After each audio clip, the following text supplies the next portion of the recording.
और जो मेरा ज्ञान स्वभाव शाश्वत है वह ज्ञान स्वभाव ही मुझे विषय रूप से उपयोगी है। अब इसकी चर्चा न्याय दीपिका में कैसे की है कि जैसा विषय होता है वैसा हम जानते हैं तो वह ज्ञान सत्य है, और जैसा विषय नहीं वैसा जानते हैं तो गलत है, यह फर्श है। और हम कहते हैं कि यह अच्छा टेबल है, तो यह क्या हो गया? जैसा विषय नहीं वैसा जाना तो वह विपरीत ज्ञान हो गया। तो हमारा कारण परमात्मा हमारे साथ सदैव है, और जो कारण परमात्मा हमारे साथ सदैव है उस कारण परमात्मा को हम नहीं जानते हैं, और मैं रागी द्वेषी हूँ, स्त्री हूँ, पुरुष हूँ, संसारी हूँ, इस प्रकार जानते हैं। तो यह सब क्या है? तो यह सब हमारी गलत धारणा है। तो इस प्रकार जो हम कारण परमात्मा को छोड़कर बाहर की रुचि करते हैं, तो बाहर की रुचि करने से ही हमें क्या हो रहा है? दुख हो रहा है। तो दीवार को दीवार जाना, फर्श को फर्श जाना, वैसा मैं कारण परमात्मा हूँ, भगवान आत्मा हूँ, शरीर से अत्यंत भिन्न हूँ।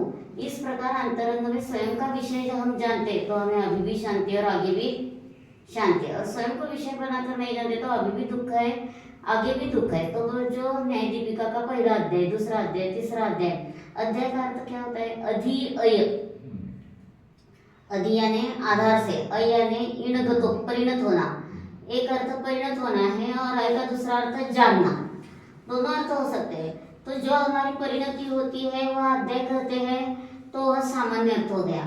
और अधि है यानी हम हमारे आधार से ज्ञान रूप से परिणत होते हैं, तो यह सब हमारा क्या हो गया? ज्ञान रूप से हम परिणत होते हैं तो हमें यह सच्चा आनंद प्राप्त करने का मार्ग मिल जाता है। तो इस प्रकार अध्याय पर सामान्य ज्ञान प्रकाश कहा, और सब जगह अध्याय को अध्याय कहते हैं, लेकिन तब प्रकाशकार क्यों दिया है? तो यह न्याय ग्रंथों की खूबी है कि प्रकाश, प्रकर्षेण काशते द्योतते इति प्रकाश।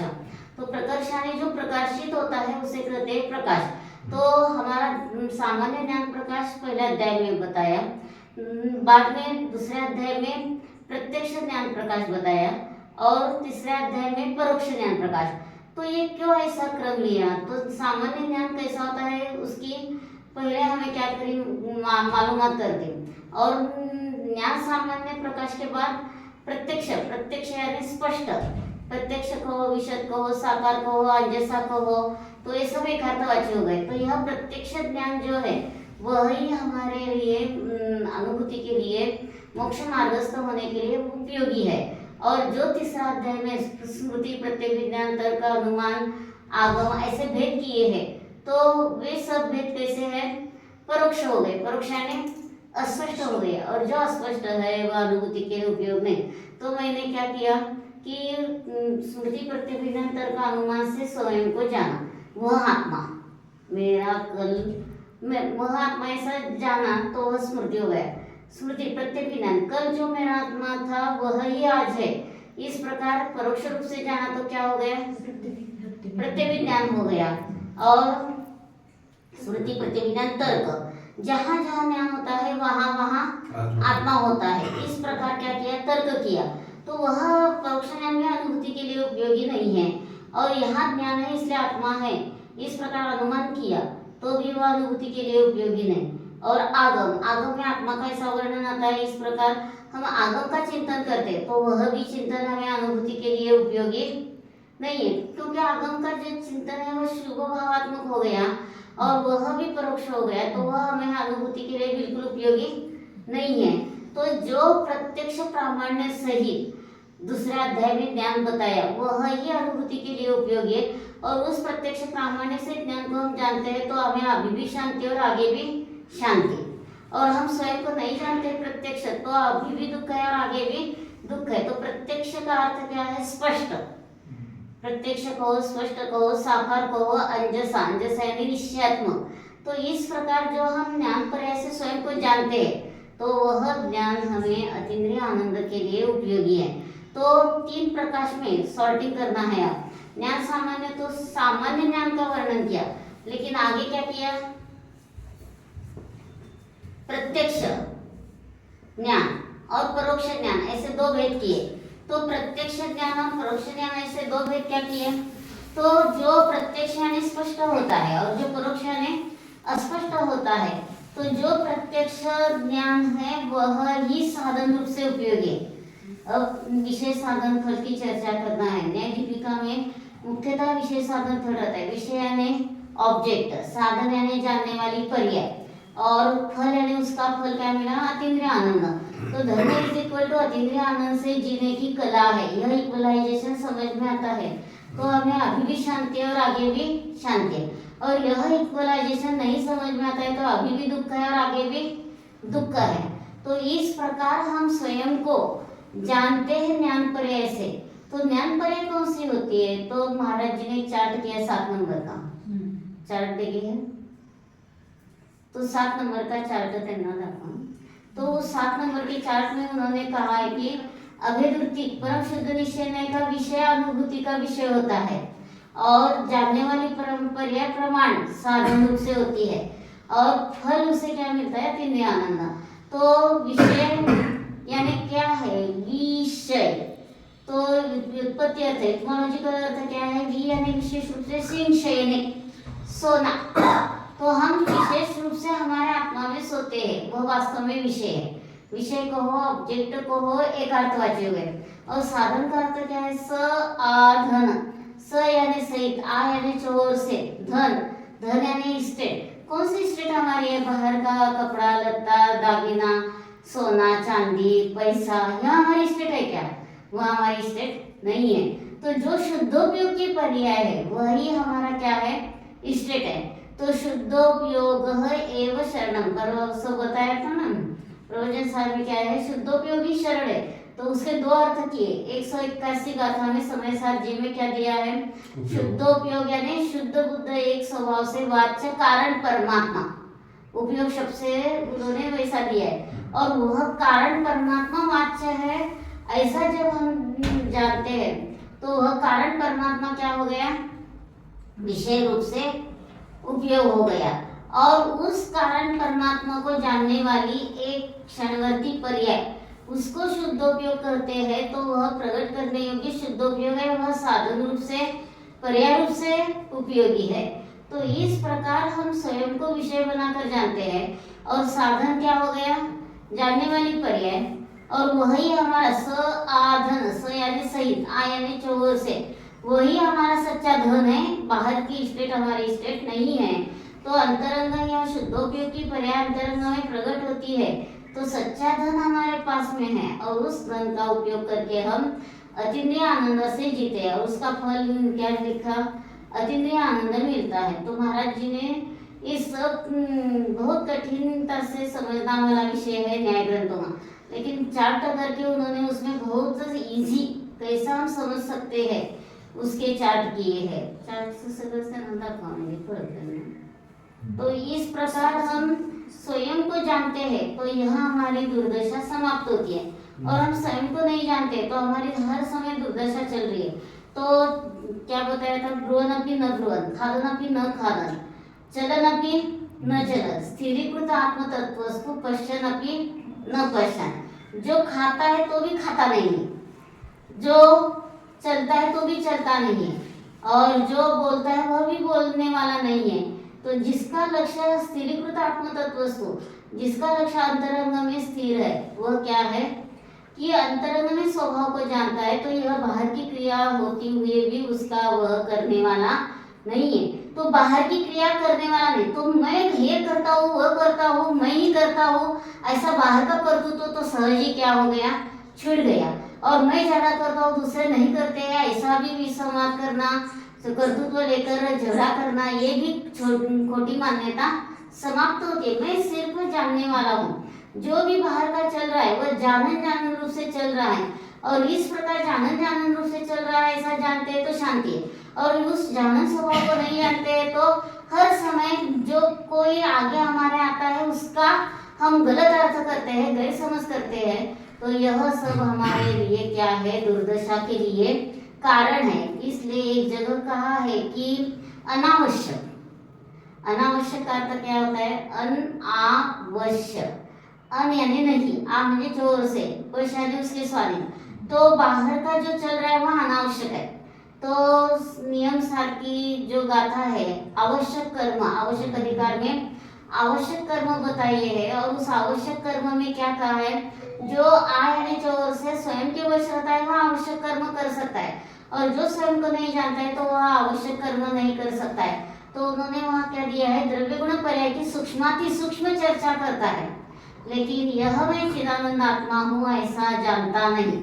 तो वह आवश्यक कार्य करता है क्या अनावश्यक कार्य करता है? अनावश्यक। तो उसी प्रकार एक प्रोफेसर अब लेक्चर देने वाला है और उसके काम में कोई व्यक्ति आके कहता है यह अमके की व्यक्ति मर गई, तो वहाँ इतना गड़बड़ गया कि उस व्यक्ति का मेरे साथ क्या संबंध है, और इस समय वह मुझे कहने की कुछ जरूरत होती थी क्या? जरूरत नहीं थी, लेकिन मेरे कान में ऐसा वाक्य डाल दिया कि वह आगे का उसका लेक्चर खराब हो गया, डिस्टर्ब हो गया वो, तो यह अनावश्यक हो गया। और अब एक व्यक्ति ऐसा है कि होटल में गया और होटल में जाकर कहता है कि मुझे थोड़ी जगह दे दो, 2 से 4 तक ही मैं रहने वाला हूँ। तो वह कहता है यहाँ बिल्कुल जगह नहीं है, आप दूसरी जगह जाओ। तो वह कहता है कि सब जगह फुल हो गई है, तो यहाँ मुझे थोड़ी जगह दे देना। तो ऐसा करके वह रुक जाता है। तो ठीक है, तुम बाहर में थोड़ी जगह है, वहाँ हम आपकी क्या कर सकते हैं, व्यवस्था कर सकते हैं। ऐसा करके उन्होंने व्यवस्था की, लेकिन जाते समय क्या कहा, यहाँ एक व्यक्ति 1 महीने के पूर्व उसका खून हो गया। ऐसा कहने पर वह रुक सकता है वह? तो यह क्या हो गया, रात में 2 बजे ठहरने वाला था वो। और रात में 2 बजे ठहरना वाला था, और उस समय कहा कि एक व्यक्ति यहाँ मर गई है, उसका खून हो गया है। तो वह झट अपनी बैग लेके वहां से निकल गया। क्यों? तो यह अनावश्यक है। उसी प्रकार हम द्रव्य गुण पर्याय की सूक्ष्माति सूक्ष्म चर्चा करते हैं तो भी वह सब अनावश्यक है। और मैं कारण परमात्मा हूँ ऐसा हम स्वयं को जानते हैं तो ही हमें शांति के लिए वह तत्वज्ञान उपयोगी है। तो जो तत्वज्ञान हम सीखते हैं उसका हमारे जीवन में क्या लाभ है? महाराज जी की यही मेथड थी कि उस तत्वज्ञान का हमारे जीवन में फायदा क्या है, जीवन में उपयोग करना है। रीड बिटवीन द लाइन्स, केवल लाइन पढ़ना नहीं है। तो लाइन पढ़कर हमारे जीवन में क्या लाभ है? तो पहला प्रश्न प्रवेशिका का 6 द्रव्य है, तो 6 द्रव्य समझकर हमारे जीवन में क्या लाभ है? जीव, पुद्गल, धर्म, अधर्म, आकाश, काल। तो 6 द्रव्य के समूह को विश्व कहा। तो विश्व का यह पहला प्रश्न समझकर हमारे जीवन में क्या लाभ है या कुछ लाभ नहीं है? लाभ है। क्या लाभ है?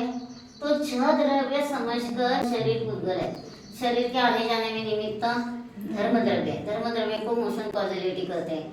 और जो स्थिर रहने में निमित्त है वहाँ अधर्म द्रव्य, अधर्म द्रव्य को घर्षण को हो, गुरुत्वाकर्षण को हो, इस कॉजलिटी। तो इस प्रकार वह अधर्म द्रव्य। और यहाँ जो एम्प्टी स्पेस है वह आकाश द्रव्य है, वह हमें जगह देने में निमित्त है। और काल द्रव्य कैसा है? परिवर्तन में निमित्त है। तो इस प्रकार 6 द्रव्य जाना, तो इसमें मेरा जीव ही जानने वाले हैं और मुझमें ज्ञानादि अनंत गुणों का पिंड है, यही मेरी सच्ची स्टेट है। बाहरी सोना चांदी या जो कुछ संयोग में आ गया है वह मेरी स्टेट नहीं है। तो चेतन परिग्रह, अचेतन परिग्रह, मिश्र परिग्रह का क्या कहा समयसार जी में शुरू में? तो यह हमारा परिग्रह नहीं हो सकता है। तो आगे 208 गाथा में भी क्या बताया कि अशन मेरा परिग्रह नहीं है, पान मेरा परिग्रह नहीं है, तो मेरे अनंत गुण ही मेरा क्या है?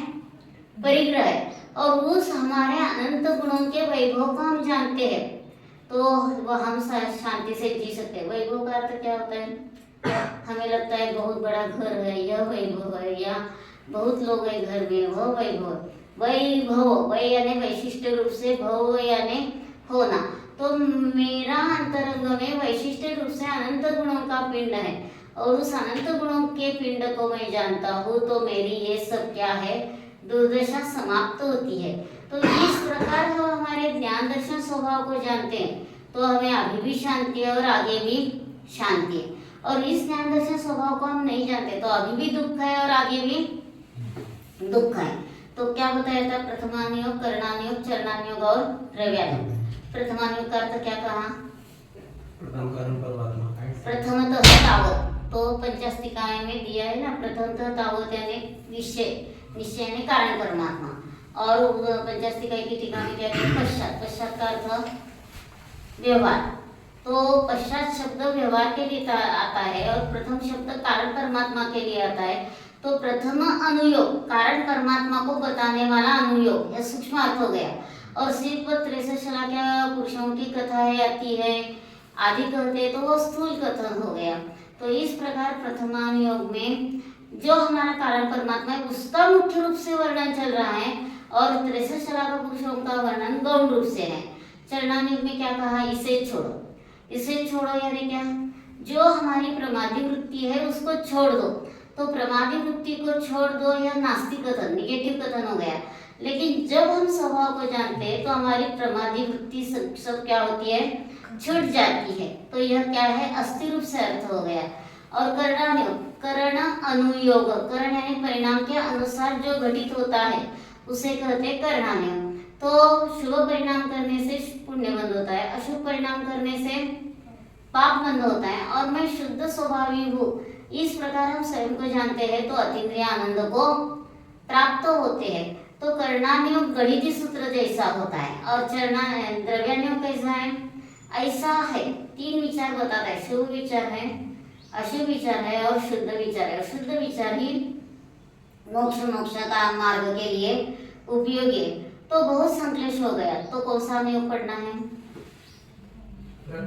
प्रथमानुयोग। और बहुत कषाय हो रही है, शिथिलाचार हो रहा है, तो कौन सा अनुयोग है? चरणानुयोग। और कषाय है करणानुयोग कब पढ़ते हैं? बुद्धीला गंज सड बुद्धि को गंज आ गया है यानी बुद्धि काम नहीं कर रही है तो करणानुयोग पढ़ना। और द्रव्यानुयोग कैसा है? मन शंकाशील हो गया तो कहा कि द्रव्यानुयोग पढ़ना है। तो इस प्रकार 4 अनुयोग हमारे 4 मित्र जैसे है। और अनुयोग का अर्थ क्या कहा? अनुयोग, अनुसारे, युज योज जोड़ना। तो हमारा उपयोग हम एक द्रव्य में लगाते हैं तो समाधि अर्थ हो गया, योग का अर्थ श्लोकार्थिक में ऐसा दिया है। और योग का अर्थ 2 द्रव्य में मनोयोग, वचन योग, काय योग, इस प्रकार हम लेते हैं अर्थ। तो वह क्या हो गया? जोड़ना। 2 द्रव्य में होता है तो जोड़ना और 1 द्रव्य में होता है तो समाधि। तो हम हमारे स्वभाव को जानते हैं तो हमें अभी भी शांति है और आगे भी शांति। हम स्वभाव को नहीं जानते तो हमें अभी भी दुख है और आगे भी दुख है। तो यह दुख समाप्त करने के लिए हमें क्या है? 4 अनुयोग 4 मित्र जैसे है। तो इस प्रकार हम स्वयं को जानते हैं तो ये 4 अनुयोगों का हमें क्या होता है? उपयोग। सिर्फ पूजन में 4 अनुयोग क्या बोल दिया, लेकिन अंतरंग में उन अनुयोगों का हमारे जीवन में उपयोग नहीं किया तो वह सच्चा उपयोग नहीं होता है। तो कौन सा भी अनुयोग ले लो, कौन सा ही ग्रंथ ले लो, तो वह ग्रंथ हमारी मिथ्यात्व की ग्रंथि छूटने के लिए उपयोगी हो तो वह ग्रंथ है। और हम सिर्फ ग्रंथ का पारायण कर रहे हैं, पाठांतर कर रहे हैं, लेकिन अंतरंग में स्वभाव को नहीं जाना। तो यह हमारा क्या है? दुख के लिए ही कारण है। तो दुख इस संसार से छूटना चाहिए। तो इस संसार से दुख से छूटना है तो उसके लिए हमें स्वयं का विषय बताया है। तो न्याय दीपिका का काम कैसा लिया? बोलो। ज्ञान सामान्य प्रकाश, प्रत्यक्ष प्रकाश और परोक्ष प्रकाश। तो पहले अध्याय में प्रकाश नाम के लिए प्रकाश, प्र यानी प्रकर्षेण, काशते द्योतते इति प्रकाश, जो प्रकर्ष से प्रकाशित होता है वह प्रकाश कहाँ? तो पहले अध्याय में ज्ञान सामान्य का वर्णन किया। दूसरे अध्याय में प्रत्यक्ष, स्पष्ट, विशद, साकार, अंजसा, प्रत्यक्ष के नामांतर बताए हैं, अंजसा यानी निश्चयात्म। तो इस प्रकार प्रत्यक्ष ज्ञान पर्याय का वर्णन किया। और तीसरे अध्याय में परोक्ष, परोक्ष यानी अस्पष्ट जो ज्ञान होता है उसका वर्णन किया। तो प्रत्यक्ष ज्ञान पर्याय ही हमें सम्यक दर्शन के लिए उपयोगी है। परोक्ष ज्ञान पर्याय से स्मृति, प्रत्यभिज्ञान, तर्क, अनुमान, आगम किया, लेकिन यह मैं चिदानंद आत्मा हो ऐसी प्रतीति नहीं की तो वह सब क्या हो गया? परोक्ष प्रकाश अनुभूति के लिए उपयोग नहीं। परोक्ष प्रकाश का उपयोग नहीं है तो क्यों बताए वो अधिकार? वो अधिकार क्यों बताया? तो इसलिए बताया कि कौन सा उपयोगी है और कौन सा उपयोगी नहीं है, ये दोनों का सॉर्टिंग करने के लिए है। जैसे हमें अस्ति और नास्ति दोनों कथन उपयोगी है, हमें हमारा कारण परमात्मा ही विषय रूप से उपयोगी है। बाहर के सच्चे देव शास्त्र गुरु भी क्यों न हो, वे भी हमें शुभ भाव के लिए उपयोगी है, शुद्ध भाव के लिए नहीं। भगवान को हम ऐसा दर्शन करते, ऐसा करके ऐसा करते, तो ऐसा करके ऐसा क्यों करते? तो भगवान में जैसी गुणवत्ता है वैसी मुझ में भी है, और उस गुणवत्ता को हम जानते हैं, तो हमें अभी भी शांति है और आगे की भी शांति है। और सिर पर दर्शन किया तो प्रवचन सबकी 80 गाथा क्या बताती है? जो जानादि अनंतम दवत्त गुणत्तम पज्जयतेहिं, जो जानादि अनंतम दवत्त गुणत्त पज्जयेहिं, सो जानादि अपाणं मोहो खलु जाधितस्सलयम्। जो अरिहंतों के द्रव्य गुण पर्याय जानता है, जो जानति अनंतम दवत्त गुणत्त पज्जयतेहिं, सो जानति अपाणम। भगवान जैसे वैसा मेरा भी द्रव्य गुण पर्याय है, इस प्रकार स्वयं को जानता है, तो उसका क्या होता है? मोह नष्ट होता है, विलय को प्राप्त होता है।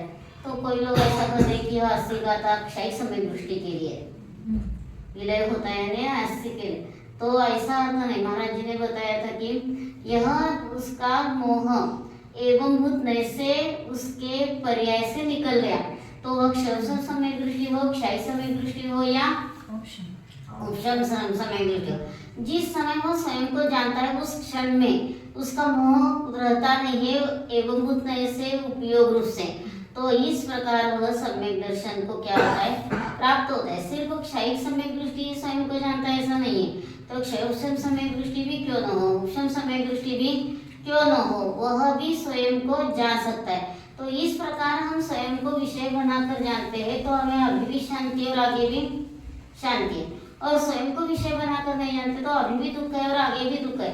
तो न्याय दीपिका का सिर्फ अन्य मतवादियों का खंडन मंडन करने के लिए कथन किया है ऐसा नहीं है।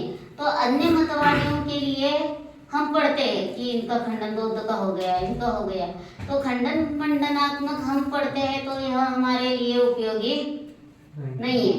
तो हमारे अंतरंग में हम सहज विचार करते हैं कि हम क्षणिक पर्याय को जान सकते हैं, लेकिन ध्रुव को नहीं। तो हम कहाँ गए? विचार से बौद्धों में चले गए, तो बौद्ध का जो खंडन किया वह हमारे खोटे विचारों का खंडन कर रहे हैं। तो मैं पर्याय को सहजता से जान सकता हूँ, क्षणिक को जान सकता हूँ। यह तो क्या है कि बाहरी अनादिकाल से संस्कार है, इसलिए हमें जान सकता हूँ ऐसा लगता है, लेकिन मैं मेरे कारण परमात्मा को विषय बनाकर स्वयं को जान सकता हूँ। इस प्रकार हम स्वयं को जानते हैं, तो हमें अभी भी शांति और आगे भी शांति, और स्वयं को विषय बनाकर नहीं जानते तो अभी भी दुख है और आगे भी दुख है। तो इस प्रकार न्याय दीपिका का पूरा विषय घटाना है कि विषय साधन फल इस अपेक्षा से भी घटाना है। तो पहले अध्याय में उन्होंने क्या कथम प्रमाण से प्रामाण्य, तो प्रश्न उठाया है कि प्रमाण का प्रामाण्य कैसे होता है, प्रमाण यानी ज्ञान और प्रामाण्य यानी उसकी सच्चाई कैसी होती है। तो उन्होंने वहाँ सूत्र दिया है प्रतिभात विषय अव्यभिचारित्व है ना, खैर प्रतिभासित होने वाला जो विषय है उसका उस विषय के साथ समानता हो, तो वह क्या है? प्रमाण का प्रामाण्य। तो हमने आत्मा को विषय के क्या किया कि आत्मा स्पर्श रसगंध वर्णमय है, ऐसा विचार किया तो गलत हो गया। या पुद्गल को विषय बनाकर पुद्गल चेतन में है ऐसा विचार किया तो वह भी क्या हो गया? गलत हो गया। तो आत्मा जैसा ज्ञान दर्शन में है उसको विषय बनाकर हम स्वयं को जानते हैं, तो हमें अभी भी शांति और आगे भी शांति, और स्वयं को विषय बनाकर नहीं जानते तो अभी भी दुख है और आगे भी दुख है। तो न्याय दीपिका का हार्द क्या है? तो जहाँ ज्ञान है वहाँ आनंद है, ज्ञान और आनंद का अविनाभाव संबंध है। ज्ञान आनंद एक दूसरे को छोड़कर नहीं रहते हैं। तो इस प्रकार मेरे में ज्ञान है और मेरे में ही आनंद है। तो तो बाहर की अचेतन वस्तुएं हम बहुत इकट्ठी करती है, साड़ी या दागिने या आभूषण या पैसा या घरदार, तो ये सब हम इकट्ठे करते हैं तो उससे हमारे में कुछ लाभ नहीं है। तो हम हमारे अंतरंग में स्वयं को जानते हैं, तो अंतरंग का हमारा वैभव हम जानते हैं, तो प्रतिभात विषय अव्यभिचारित, प्रतिभासित होने वाला जैसा विषय वैसा हमने जान लिया तो वह हमारा ज्ञान सुसंगत है, और जैसा विषय नहीं वैसा हमने जाना तो हमारा विसंगत ज्ञान हो गया। तो हम स्वयं को जानते हैं तो शांति है, स्वयं को नहीं जानते तो आकुलता है। तो हमारे में बाहर का तो संयोग है, संयोग है तो उसका उपयोग हम दान आदि के लिए करते हैं, धर्म आदि के लिए करते हैं या भोग के लिए करते हैं। किसके लिए ज्यादा करते हैं? चांगलं घर आहे पाडून त्याला वेगळं करायला लागलो आपण, तर काही तिथं तसलं करायची गरज नाही, म्हणजे आपला पैसा फुकट चाललाय असा, आणि तेच जर आपण नीट केलं तर काय आहे, धर्मासाठी धन का उपयोग किया तो हमें अभी भी आकुलता नहीं, आगे भी नहीं। एक व्यक्ति 53 वर्ष का हो गया और उसने इतनी संपत्ति इकट्ठी की है, लेकिन वह इतना असाध्य रोग से पीड़ित हो गया और वह सोचता है कि ये संपत्ति लेकर मैं क्या करूं। तो उसने क्या किया? दान दे दिया, सब दान दे दिया, सब। महत्वपूर्ण क्या है, हम 1 रुपया देते मंदिर में जाकर खोज खोज के, तो वह सब दान करता है और वह आगे कितने साल तक जिया? 98 साल तक वह जिया, यानी दान करने से उसका अंतराय कर्म चल गया, खत्म हो गया। तो हमें दान के भाव क्यों नहीं होते? सिर्फ हम सोचते हैं कि हमें ऐसा संकट है, वैसा संकट है, आर्थिक नुकसान है या हम कैसा करें, इस प्रकार हम सिर्फ सोचते, लेकिन हमें अंतरंग में स्वयं की पर्याय स्वयं को देना है, निश्चय ध्यान मालूम है, और बाहर में जो है वह भी हम दान देने में कंजूसी करते हैं। तो उस कंजूसी से हमें कैसा होता है कि हमारा सब जीवन उस भोग में ही जाता है। तो एक हिंदी में डॉक्टर है, उनकी पत्नी ने बताया कि मेरा सब धन है वह सब क्या है, धर्म के लिए ही जाए। यानी उसने भाव क्या किए हैं कि उनकी पत्नी ने ऐसे भाव किए कि मेरा सब धन धर्म के लिए गया तो अच्छा है और संसार के लिए गया तो दुख है। तो हमें ज्यादा धर्म के लिए देना है या बाहर का सब कुछ काम करने के लिए देना है? तो मेरा धर्म के लिए देना, हाँ, धर्म के लिए देना है। और जितना हम धर्म के लिए दान करते हैं उसका शारीरिक रोग, मानसिक रोग कि जो घर में संकट है सब खत्म हो जाता है, और जितना हम नहीं देते उतना दुख ही दुख प्राप्त होता है। तो हर रोज क्या है, भरपूर हम जवाहर से भी दान कर सकते हैं। अभी उनका रोग समाप्त हो गया, हमें भी आकुलता नहीं, उनको भी आकुलता नहीं, देते हैं क्या रोज दान? थोडं नहीं, भरपूर सांगा की त्या व्यक्तीची कथा त्यांना सांगा, त्यांनी इतकं दान केलं की त्यांचा सगळा रोगच संपला, 98 वर्ष जगले ते पुढं। मग आम्हाला सुद्धा कसं आहे की आम्ही सुद्धा भरपूर आमच्या जीवनामध्ये तन मन धनाचा उपयोग धर्म के लिए करते हैं, तो अभी भी शांति और आगे भी शांति है। भारतीय ज्ञानपीठ में जैन चेयर नहीं थी, तो एक रमा देवी नाम की स्त्री थी, तो उसको अच्छा नहीं लगा, तो उसने स्वयं का धन उसमें देकर जैन चेयर निर्माण की, और हम आज जो गोमटसार आदि ग्रंथ पढ़ते हैं तो वहाँ से प्रकाशित होने लगे। तो इस प्रकार उसने क्या किया है, अपने धन का उपयोग किया। तो महाराज जी कहते थे वो दिखने की में वह स्त्री सुंदर थी, तो भी उसने उपयोग क्या किया धन का, शरीर की सुंदरता के लिए नहीं किया, तो बाहर का जिनवाणी का प्रचार हो, प्रसार हो, इसके लिए किया। वह हमारे जीवन में हम कर सकते कि नहीं? हमें क्या लगता है कि हमें आप इतना खर्च है, आगे कुछ हो जाएगा, तो उसके लिए हम रख के उस कंजूसी से क्या करते हैं, धर्म के लिए देते। तो धर्म ही हमें शांति के लिए, धर्म किसे करते हैं? वस्तु स्वभाव धर्म, जो वस्तु का स्वभाव है, ज्ञान दर्शन स्वभाव है, वह धर्म है, और उस स्वभाव को जानते हैं तो अंतर्गत धर्म प्रकट हो गया। और विकल्प की भूमिका में धर्म, जिन धर्म का ही प्रचार हो, प्रसार हो, और यह सच्चा धर्म कैसा है, बाहर से विज्ञान से भी बढ़कर है। आज प्रवचन सरकार फॉरेन में क्या करते हैं, रिसर्च करते हैं, हमें लगता है कि ये टीवी टेप वगैरह वहां से निकला है, तो उसका मूल कारण है प्रवचन सार का न्याय अधिकार। और वहाँ से उन्होंने संशोधन किया है और ये बाहर की सामग्री यंत्र सामग्री तैयार की है।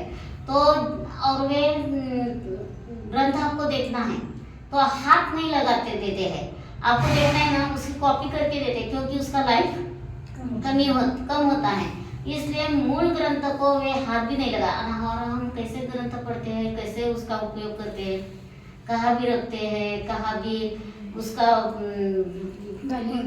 उपयोग करते हैं और फट भी जाता है तो भी उसको कुछ नहीं है, हम सोचते हैं हमारी गलती हो गई। तो इस प्रकार हमारा सब जीवन भोग में चल रहा है। तो भोग वास्तव में कौन सा है? अतीन्द्रिय स्वभाव को जानना यह सच्चा भोग है।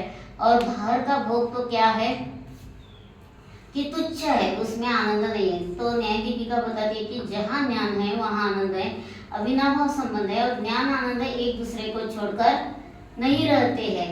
तो इस प्रकार जहाँ स्वयं को विषय बनाकर हम जानते हैं, प्रतिभात विषय अव्यभिचारित यह सूत्र है। तो प्रमाण का प्रामाण्य क्या है? तो प्रतिभाषित होने वाला जो विषय है उसको हम विषय बनाकर जानते हैं। तो हाँ, वह क्या बताया कि प्रतिभाषित होने वाला विषय जैसा है वैसा जान लिया तो वह सुसंगत ज्ञान हो गया, और जैसा विषय नहीं वैसा जानते हैं तो विसंगत ज्ञान हो गया। तो इस प्रकार हम हमारे कारण परमात्मा को विषय बनाकर जानते हैं तो अभी भी शांति और आगे भी शांति। नहीं तो सब लोग आध्यात्मिक क्षेत्र में भी क्या करते हैं, द्रव्य गुण पर्याय की सूक्ष्माति सूक्ष्म चर्चा करते हैं, लेकिन अंतरंग में अनुभूति ली क्या? ठीक है, मुझे नहीं होती है, ये ऐसा करेंगे तो मिथ्या दृष्टि करेंगे, तो ऐसा नहीं है। तो पांचवी गाथा में समय सार जी में क्या कहा है? स्वानुभव प्रत्यक्षेण परीक्षा प्रमाणित कर्तव्य। स्वानुभव प्रत्यक्ष से परीक्षा करके प्रमाण करो, स्वीकार करो। तो आचार्य स्वयं कहते हैं मैं स्वयं जानता हूँ और आपको कहता हूँ, तो आचार्य मिथ्या दृष्टि हो गई क्या? तो आचार्य कहते हैं कि मैंने यह आत्मानुभव किया, और जो आत्मानुभव किया उसको क्या किया है कि इतर लोगों के लिए मैंने अनुभूति लिया, आप भी ले सकते हो। नवीन दुकान क्या करते हैं, चल रहा है और उसमें क्या होता है, भांडी बर्तन आदि बिकते हैं। तो वह दुकानदार क्या कहता है, मैंने यह दुकानदारी की और उसमें मुझे लाभ आया, ऐसा कहता है, या जो दुकानदारी चल रही है उसमें लाभ आएगा ऐसा कहता है? लाभ आया है ऐसा ठोस कहता है तो उसका इंप्रेशन दूसरे के ऊपर होता है, और दुकानदारी करने से लाभ होएगा नहीं होएगा मालूम नहीं है, ऐसा ठोस नहीं कहता है तो उसका इंप्रेशन दूसरे पर नहीं होता है। तो उसी प्रकार आचार्य कहते हैं कि स्वानुभव प्रत्यक्षेण परीक्षा प्रमाणित करता, मैं स्वयं के अनुभव से परीक्षा करके प्रमाण करता हूँ, प्रमाणित करता हूँ यानी स्वीकार करता हूँ। तो आचार्य स्वयं अनुभव करके हमें बता रहे हैं, तो अनुभव बता रहे हैं, इसलिए आचार्य मिथ्या दृष्टि हो गए। ऐसी सब आध्यात्मिक क्षेत्र में गलत चर्चा है। तो अनुभव लेने से वह कहता है कैसे, मैंने भी आप भी ले सकते हो, तो उसमें ठोसपना आ गया और उसमें अहंभाव नहीं है कि मैंने अनुभूति ली, मैं समय दृष्टि हूँ, ऐसा अहंभाव नहीं है। तो वह विकल्प की भूमिका में सहज ऐसा क्या करता है कि आप भी ले सकते हो, इसलिए कहता है कि स्वानुभव प्रत्यक्ष से परीक्षा करके प्रमाण करो, स्वीकार करो। तो इस प्रकार हम स्वयं को जानते हैं तो हमें अभी भी शांति और आगे भी शांति है, और स्वयं को नहीं जानते तो अभी भी दुख है और आगे भी दुख है। तो चरणानुयोग में क्या बताया है, शिष्य को गुरु 2 लाभ भी देते हैं, लाभ यानी मालूम हो गया ना, पैसे उसको ठोकर मारते तो भी वह शिष्य उस गुरुदेव के प्रति अविश्वास अविनय नहीं करता है।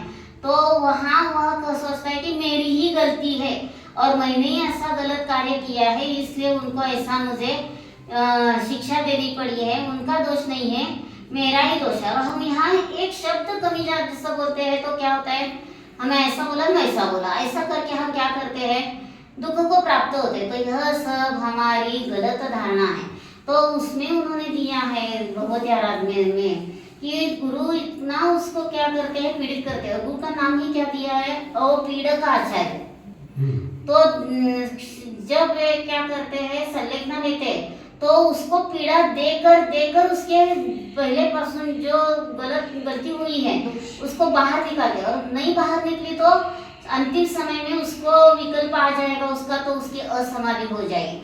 तो असमाधि न हो इसके लिए क्या करते हैं, सब दोषों को निकालते हैं। तो अवपीड़क आचार्य ने अवयने 4 वर्ष से पीड़ा देकर उसके सब दोष बाहर निकालते हैं, और इस प्रकार दोष बाहर निकालते हैं तो वह सच्चा शिष्य होता है, क्षपक राज होता है, और वह संलेखना साध सकता है। और हम क्या कर रहे हैं, हमारे जीवन में ऐसी हमारी सरलता हो, हमारे जीवन में ऐसी विचित्रता न हो, तो हम क्या करते हैं कि हमें अंतरंग में ऐसी परिणति होती है कि ये मेरा जो कार्य चल रहा है विकल्प में हो रहा है, लेकिन मैं करने वाला नहीं है। और कर्तृत्व लिया तो करो का धर्म मरो, जो कर्तृत्व लेता है वह दुख में ही मरता है। तो इसलिए क्या कहा, जो 97 नंबर की गाथा है कि वह शुभाशुभ परिणाम करता है, लेकिन शुद्ध स्वभाव को जानता है, तो शुद्ध स्वभाव को जानने से ही सम्यक दर्शन को प्राप्त होता है, और शुद्ध स्वभाव को नहीं जाना तो सम्यक दर्शन प्राप्त नहीं होता है। तो इस प्रकार हम स्वयं को जानते हैं तो हमारी सब गलत धारणा समाप्त है। धर्म समझने पर हमारे जीवन में क्या है, मेरे जीवन में क्या चल रहा है और मेरा कैसा यह गलत हो रहा है, इस प्रकार हम सोचते हैं तो हमारी परिणति बदल सकती है। तब हमारा गलत हो गया, तो इस प्रकार हम स्वयं के आत्मा को भेद विज्ञान करके जानते, तो हमें अभी भी शांति और आगे भी शांति। तो पहला अध्याय ज्ञान सामान्य प्रकाश, दूसरा प्रत्यक्ष प्रकाश, और तीसरा परोक्ष प्रकाश। और उसमें परोक्ष प्रकाश अनुभूति की साधन रूप से पर्याय उपयोगी नहीं है, तो प्रत्यक्ष प्रकाश ही उपयोगी है। और इस प्रकार हम कारण परमात्मा को विषय बनाकर स्वयं को जानते हैं, तो हमें अभी भी शांति और आगे भी शांति है। न्याय दीपिका पढ़ने से हमारे जीवन में सब क्या होता है, बदल हो जाता है।